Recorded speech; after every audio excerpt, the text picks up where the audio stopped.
Hey guys, it's Adam with RV Returners, returning back at you with hopefully the first of many review videos. Today we're going to start with the fire cards from Opus 5. This element definitely needed some love, so let's get to it and see if they got the love that they needed. So first up we have is the 2-cost Red Mage Backup. So the ability is 1 colorless dull, discard a card named Red Mage, choose 1 forward, deal at 5,000 damage. I think this card is okay. I mean, it's a 2-drop backup, so almost any 2-drop backup can potentially see play, but I really only see it as making the cut in like some sort of red mage centric deck, using all the past red mages, and then especially the red mage that lets it come into play. And if you control, I think 4 other red mages, you get to deal 8k, which can be pretty nice for 2 mana. Other than that, I don't think this really makes the cut in a lot of decks. There's a lot of other really good 2-drop staple backups. But, I mean, this could be kind of solid, I guess, but you'd have to commit to a lot more red mages than you probably would want to. So next up we have Ayame. She's a 3-cost 7k, so she's on curve. She has Brave, which is very nice. So on curve Brave, it can be kind of hard to come by, especially in Fire. So if you've received 5 points of damage, she gains plus 3,000 power. So that puts her at a 10k, which for 3, that's pretty insane. She's also an 11 character, so 11 got a lot of support this set, so maybe that'll come into play. She's a solid forward, but I think she needs to be kind of more focused on a certain type of deck. But I mean, maybe she's just good enough at 3 costs with Brave and on curve, but we'll see. I don't think she makes the cut in a lot of decks, but I think if like 11 ends up being very good, we'll definitely see more of her. So next up we have the new Ifrit. It's EX Burst. Choose 1 forward. You may discard 1 card named Ifrit from your hand. If you do, deal it 10,000 damage. If not, deal it 5,000 damage. So I actually think this card is pretty good. The only thing holding it back is that you have to really play multiple Ifrits. But if you pair it with the Opus 4 Ifrit, I think that could be like a decent like kind of summon set for your deck. The only problem is then you're cutting other really good summons like Elias, Bahamut, things of that nature to make room for your Ifrits in your deck, and I'm not sure if that's going to be the way to go. But I can see this being used. 10,000 is like a very good number to hit, and the fact that you just kind of pitch 1 card, which essentially makes this cost 4 for 10,000, seems pretty good. So again, I think it could see play, but it's going to require you to run probably at least 4 to 5 Ifrits in your deck. So up next we have Ordrop Caius. He's a 9k, so it's pretty big for a 4-drop above curve, and he has a Brave, which is also amazing. He does have a drawback, though, so then when he's put from the field into the break zone, you must discard a card from your hand. So I think he's okay. I think the problem is the 4-cost slot is a little bit kind of battled for in a lot of different cards. You got like Saban and Tifa and things of that nature. And he doesn't really bring too much to the table that, other than the fact that he's like 1k higher and he's basically swinging every turn because he's not tapping. He is a 13 character, which means he does have some relevance with some of their cards that they did a little bit more of in the set in Fire, but he's kind of off element for them, to be honest. I don't really think this sees much play. However, he's not terrible. It's just there's better 4-drops, I think. So next we have 4-drop Godot, another 13 character. He's 8k, so on curve. The forwards of cost 2, you control, gain 2,000 power, and when Godot attacks, choose 1 forward, it gains haste until end of turn. I actually really like this card. So, I mean, it kind of fits a theme, and also it's not 2 or less, it's exactly 2. So I think this guy could be good in Golbez, for example. Maybe some kind of low-to-the-ground fire deck where you're running a lot of 2-drops.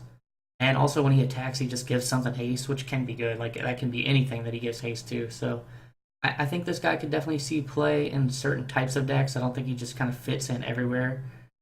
But I can definitely see the potential of this card, and I think it will see play in some sort, for sure.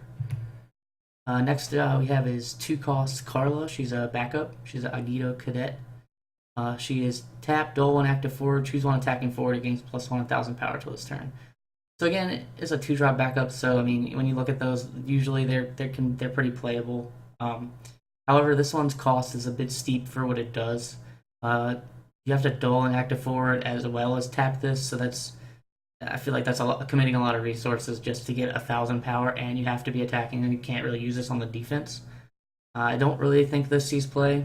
It's kind of narrow in use, I believe, and just there's a lot better backups that you'd rather be running over this.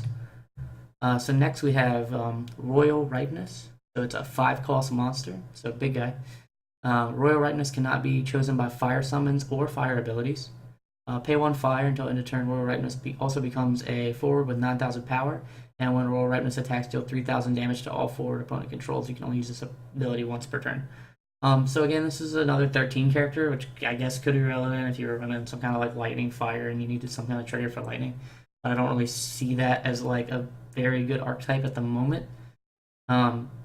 His first ability can be relevant if you're playing a mirror match. I mean, that could be really good. They can't target you with their stuff. However, I think generally it's going to be more of a drawback because I don't think you're going to run into a lot of fire. At least right now, it doesn't seem to be super strong, but I hope that changes because I'm really a big fan of the element.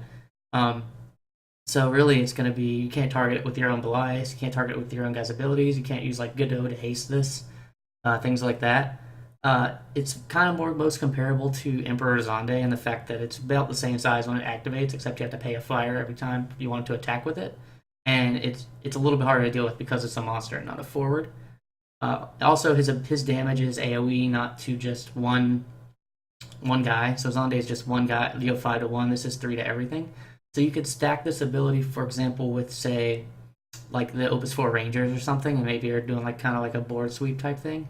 I think it's too expensive still, and I'm not really sure that it sees too much play. Well, I don't think it's terrible. I just don't think it's quite good enough, and it's 5 is a bit steep. Next up, we have the 2-cost Grenade. This is kind of a theme in the deck where these kind of monsters that kind of blow up when something happens. Kind of, I guess, no pun intended since we're talking about Grenade here. This is a 13 monster again, so it can trigger things like lightning and such if you put it in a deck that does that. What Grenade does is when a forward your opponent with 8,000 power enters the field, 8,000 power or less, excuse me, put Grenade into the break zone. If you do, deal 8,000 damage. So a couple of questions that a lot of people have around this. If you play an 8k forward and you have a Anthem in the back, like say like a Waka, and you play something that has 8k that's water, that technically when it enters the field is at 9k, so Grenade will not trigger on those. However, Grenade will still trigger on things that don't take damage from summons and abilities. So let's say like the new Yustola or I can't really think of one off the top of my head right now, but she's a good example. So if they were to play her, Grenade would still explode, and it wouldn't do any damage to her at all because she doesn't receive damage from summons and abilities. So you're kind of limited in the fact that you can't choose when this goes off, and that's kind of the big reason it's held back for me. I don't really like this card that much. I think it's going to be hard for you to find a slot. And there are a lot of different ways to play into this card that might not be favorable for you as when like you running the card. So again, I don't think it sees too much play. Next we have 3-cost Black Mage. He's a standard unit, 7k, so on curve. 1 fire dull. Put Black Mage in the break zone. All forwards your opponent's control can only block forwards with power inferior, or cannot block forwards with power inferior to them. So basically, this is Lawn, but you're paying. It's Lawn for all your guys essentially, except without the blocking drawback. So I think this card is okay. Lawn doesn't see much play, so I don't really think that this is going to see too much play. However, it does do it to all your forwards, so maybe it can be a way to try to force them to block things in a weird way if you're like up on damage or something. But you do have to KO this to get that effect off. I don't really think this sees much play. I think there's just better things that you can play at the 3-cost spot for fire. But I don't think it's a terrible card. I think maybe find a place for it in some decks. Next we have Man of Essen Warmech. I think I pronounced that right. Well, not sure. 1 fire dull. Choose 1 character. If it deals damage to a forward this turn, increase that damage by 2,000 instead. So this is kind of like the Sage, I think, from Opus 4, where you pick an opponent's forward, and then any damage that it takes 2k more. Anytime it takes damage, except this time you're targeting your own forward. This can be relevant to get around things like Menwu to boost your damage up, or to maybe boost an AoE. So say like Sabin needs to hit 9 or 10k instead of the 8k that he hits on his special. You put this guy down, You do it on your Saban, you special. Now Saban's doing a 10k AoE to the board and still making himself unbreakable. So I think this is probably the best fire monster they've printed. I still don't know if it's strong enough to fit into decks, but I think it could potentially see play. Especially if fire ends up being kind of good and maybe like water is still prevalent, you can use this to, like I said, get over top of Minwu or make some favorable trades, because this also affects combat damage as well. Again, I think it's solid. I think this could potentially see play. It's also a 13 card as well. It seems like all the fire 13 monsters are 13. So next up we have Vermilion Bird, Lassie Zuyu. This guy has a wall of text. So he's type 0 card, he's 9k, so he's on curve for 5. When Vermilion Bird, Lassie Zuyu attacks, he gains first strike to end a turn. When a forward damaged by him is put into the break zone, at the same turn that he damages them, activate him, and he gains an extra attack. So every time he damages something and it dies that turn, he's gonna ready, and he's gonna be able to swing again. So pretty much this guy is gonna be unblockable early game, because they don't want to just be losing their forwards and taking damage at the same time. It just doesn't make sense. Also, he has a bottom ability for 1 fire. You can just give him haste, so he can swing the turn he's coming out, which I think is really good. I think this guy's just a really good card. He's just a really good 5-drop. I think he definitely has a home in fire. I think he'll definitely see play as long as fire is good. I personally like this card a lot. I think it does a lot, but it is very aggressive. It's not really a card that you're going to be able to use on the defense much. This guy's going to be pretty much swinging every turn, and your opponent's going to be taking damage until they deal with it. So it's basically a card they have to deal with. Much akin to Saban, I guess. Like, Saban's not really going to be blocking either. So both of these guys are going to be pretty much swinging every turn. I do think where this guy gets kind of insane is when you run him with like the Opus 4 Hackathon chair, maybe run like a Fire Earth build, and you're forcing your opponent to fight with your guys to gain more attacks. You can also use Raubon, but then if you use Raubon in main 1, you're going to have to find some way to give him Brave, so maybe like the Numa Modi or stuff kind of similar to that. I think this card's really good. I think it will definitely see play. Next up, we have another Vermilion Bird, Sique Una. She's an EX burst. When she enters the field, you can search for 1 category type 0 summon and add it to your hand. She has a special 2 fire doll, put 5 backups into the break zone, and break all forwards your opponent's control. So this is the first board wipe we've seen for fire. It does come at a very, very steep cost. So you're basically killing all your resources and like your mana, your CP resources, and just to blow up all their forwards. So pretty much you're only going to use this if you're in the game, and it is very costly because you're playing this 4-drop backup, and then you need to discard another one of them, which means you're running more than one of this card, and then 2 fire should be easy because you're putting all your backups in the break zone anyways. So I mean, maybe this could see play. I think the first part of her ability where she searches for type 0 summon is a bit narrow. The Ifrit for type 0 and fire, which is the only one on color currently, is a bit underwhelming. It's not very good. However, Diabolos and Odin for type 0 is good. But you're required to run those elements in some kind of type 0 deck if you wanted to be able to search those out. Otherwise, you're not going to really have much other way of playing it. But those are the ones you definitely want to get with this card if you're playing that kind of hybrid fire lightning or fire wind type of deck. But even then, I'm not sure she sees play in those decks, just because I don't think she's a bit slow, I guess. Like, it's going to take a while to get to her ability. So I don't think she's going to see much play, but she, again, not a bad card. Next up, we have 4-cost Warrior. He's just an AK blank card. Not much to say here. Won't see play. Super generic card, just taking up space. Next, we have another Warrior, 2-cost, 5k, so on curve. When Warrior attacks, all fire forwards you control gain plus 2,000 power until end of turn. This guy's also a standard unit. So I think this card is good. I think it could see play in like some type of Godot deck with the new Godot, where you're swinging and now all your stuff is buffed. Plus he's already a 7k because of Godot, and now he gives 2k to all your other stuff if you're playing Mono Fire. If Mono Fire is good, I think this guy is good. We'll have to just see where it goes, but I do think this is a very, very playable 2-drop for sure. Next up, we have 3-cost Tella. He's a backup. Final Fantasy IV. He has 2 abilities. So one is tap, put Tella in the break zone, choose 1/4, deal 7k. So essentially, burn Hilder on a backup, pretty much. His special is special and 1 colorless duel.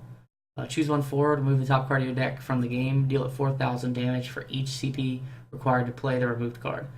So pretty much, unless you're running like a lot of 1 or 2 drops, this is going to kill basically everything unless you're unlucky.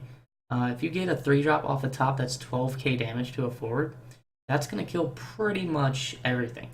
So, I mean, even if you just get a 2 cost, that's still 8k. That's going to kill a lot of 4-drops. However, you kind of like, Strongest Sword in a way. If you hit that 1-drop and you try to target something, it feels really bad. But unless you're unlucky, this should hit more often than not. And it has a backup ability just to break it and deal the 7k. So I think this is a pretty good backup. I think it will definitely see play in maybe like a mono fire list. And maybe even some lists outside of mono fire, maybe like some fire X decks. I think it's good. I'm pretty sold on this card. It's a solid card. Next we have 2-drop fighter. He's a forward. He's a 4k, slightly under curve. His ability is pay 1 fire, choose 1/4, deal it, and fighter 1,000 damage. Pretty lackluster in my opinion. I don't think this will see play really at all. It's understated and its ability is not very good. So yeah, I mean, I don't think you're going to see this much. Next up we have another backup, 2-cost ninja, standard unit backup. Tap, put ninja in the break zone, choose 1/4. It cannot block this turn. I really like this card. It's basically a red mage that blows itself up to can't block. So you could play this with red mage, so then red mage something, and then break this. That feels really good because you're paying 2 for red mage. So this is basically like you don't have to pay that red mana. You just break this guy off, and they can't block. So in splash decks like Fire X decks, I think this could see play over red mage in some instances because you don't need that fire mana to be able to make them not be able to block. You just break this guy off, and that's it. Him being breakable can also be pretty relevant in running other backups to let you kind of free up space to play more backups down when you need to. I think this guy is really good. I think it will 100% see play in fire decks. Next up, we have the legendary that everybody wants to pull right now. Speaking sarcastically, of course. It's the 5-cost Paulo. So he's a Final Fantasy 4 character. He's one of the twins. When Paulo enters the field, if you control a card in Porum, you get to draw a card. When he enters the field, choose 1/4, deal it 7,000 damage. And then 2 colorless, dull 1 active 4, choose 1/4, deal it 1,000 damage.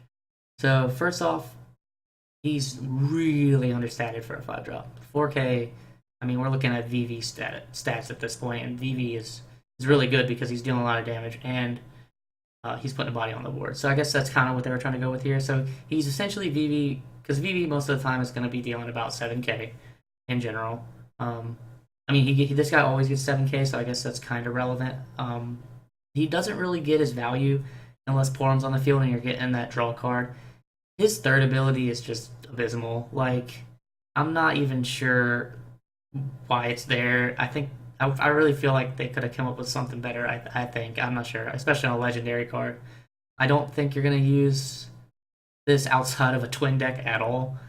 And even then, I don't think you're running 3 of this card in the twin deck because you'd rather have the 3-cost Paulo for sure.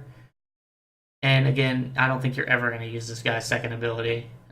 It's just not, or my bad, third ability. It's just not very relevant. So, again, not very good. Could see play in a niche deck. That's about it.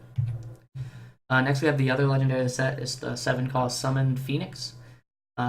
Phoenix is choose 1/4, cost 3 or less in your break zone, and choose 1/4 opponent controls. Play the former onto the field dull, and deal the latter 8,000 damage.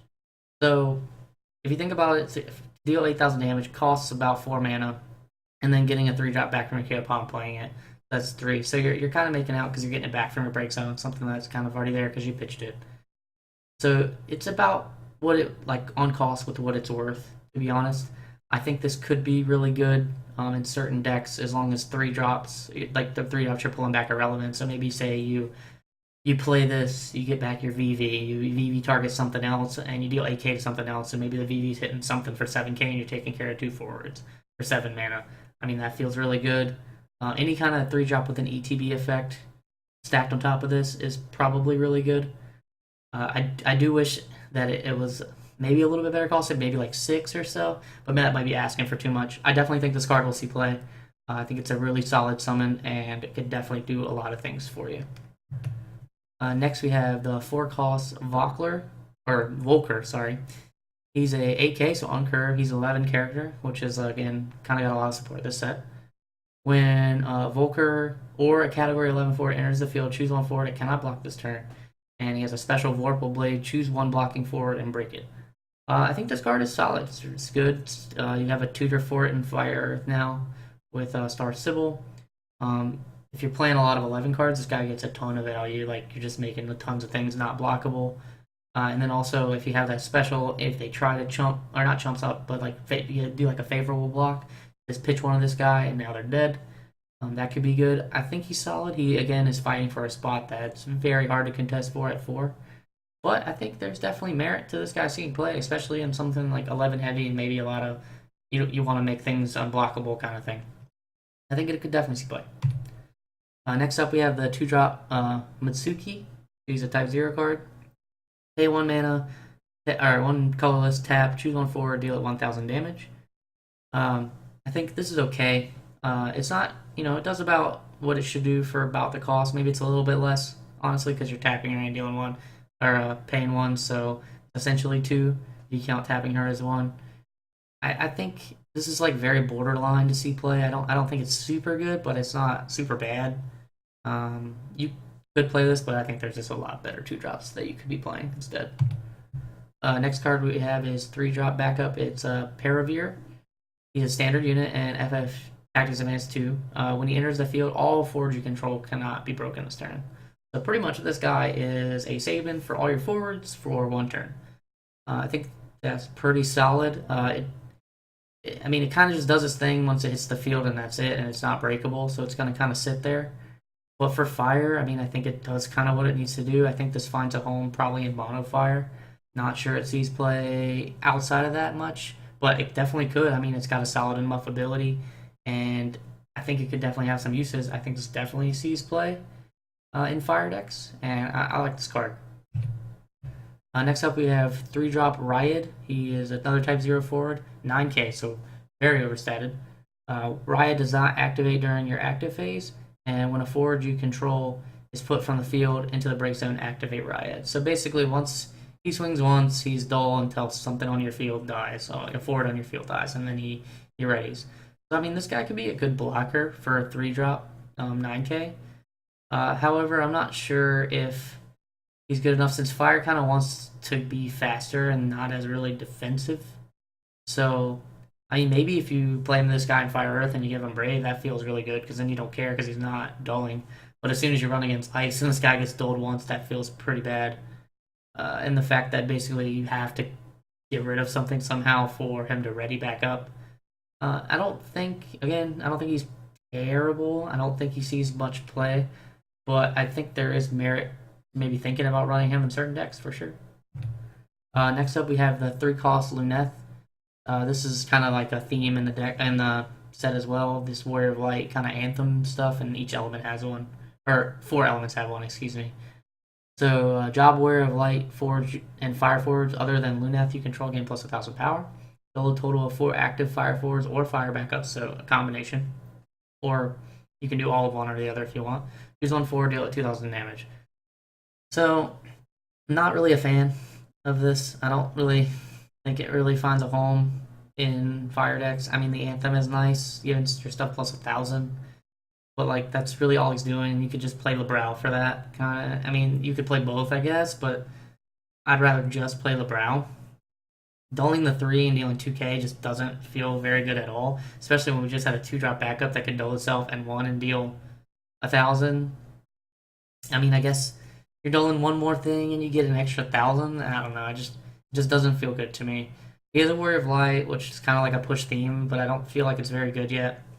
I feel like this is the worst of the 4 kind of Warrior of Light anthem-y effects. I definitely like this one the least. I don't think it sees much play at all. But it's an anthem, so it's, there's merit to running it, maybe. Next up, we're getting to the starter card. So we have 4-drop Amador. He's 13 character. If your opponent controls any monster, Amador gains plus 2,000 power, first strike, and brave. And he's at 8k. So, first off, if they're playing a monster, this guy is insanely good. We're looking at a 10k first strike Brave, so he's not tapping to attack, and he has first strike, so like you're not really blocking this guy, and he's up on the defense at a 10k first strike. Like that just seems insane to me. So if monsters are meta, like if monster decks become a big deal, I definitely think you jam this guy straight up in your monster or in your fire deck to fight against the monster decks. I think he's really good. And then he also has a second ability that when a forward you control is put from the field to the break zone, you can double his power until end of turn, and that does keep stacking. So say he's an 8k, one forward dies, he's a 16k, one forward dies, he's a 32k. So he could get really insanely big. However, I mean, once you get to a certain point, it's probably not that relevant anymore. He's just a big dude, and they're not going to attack into him. I think this guy is like one of the best starter cards. I think he's pretty solid. And again, if monsters are a thing, this guy's definitely a thing. I do like this card. Maybe he's like a one of or something. If you're scared of monsters, I'm not sure. It's kind of hard because you don't really have much of a way to tutor him in mono fire. But he's on curve already, so I mean, it doesn't feel that bad to play. So next up we have Knoll, another 13 fire card. If you control Sarah, he gets plus 2,000 power. So he is under curve at 7k for 4. But if you have Sarah, he's above curve at 9. So basically, you're only playing this guy if you control Sarah. But he has a unique ability, so you can pay 2 fire and 4 colorless, play Knoll onto the field, and you can only do this ability during your main phase and only if Knoll's in the break zone. So this is the first time where a forward has an ability that you can use from the break zone. So what's interesting about that is like Emperor doesn't shut this down, even though this is an action ability, because you don't control Knoll in your break zone. Emperor doesn't stop this, so Knoll can still come back, which I think is kind of an interesting interaction with Knoll. I don't think this sees much play unless like 13 Fire Ice becomes a thing, because you're really not playing this guy unless you're also playing a Sarah, and right now all those Sarahs exist in Ice. So cool ability, cool design, probably not seeing play. So lastly we have Lowbrow. New Lowbrow, so she's a 2-cost fire backup. 13 card. She's dull. Choose on 13 forward. You control it gains plus 1,000 power until end of turn. My problem with this is this card's name is Lowbrow, and there's already a 3-cost Lowbrow. And 3-cost Lowbrow gives all your fire guys plus 1,000, just as like a permanent thing. I don't think this card sees play at all unless somehow 13 fire or something becomes playable, and even then I think you probably just run the other Lowbrow for the most part. Unless it's more pushed away from fire toward the other color, then maybe you run this just to buff your guys. But I don't like this card, at least right now. I don't think it sees much play, especially since the other Lowbrow exists, like I've already said. So that's it, guys. That's all the fire cards we have for Opus 5. Let me know in the comments if you agree or disagree with cards that maybe you think something's better than I think it is, or maybe I think something's way better and you think it's not. Just let me know in the comments, and if you could like, favorite, subscribe to this video, that would greatly help us. Until next time, look forward to our next Opus 5 element review, which should be Ice. So look forward to that soon. Thanks for stopping by.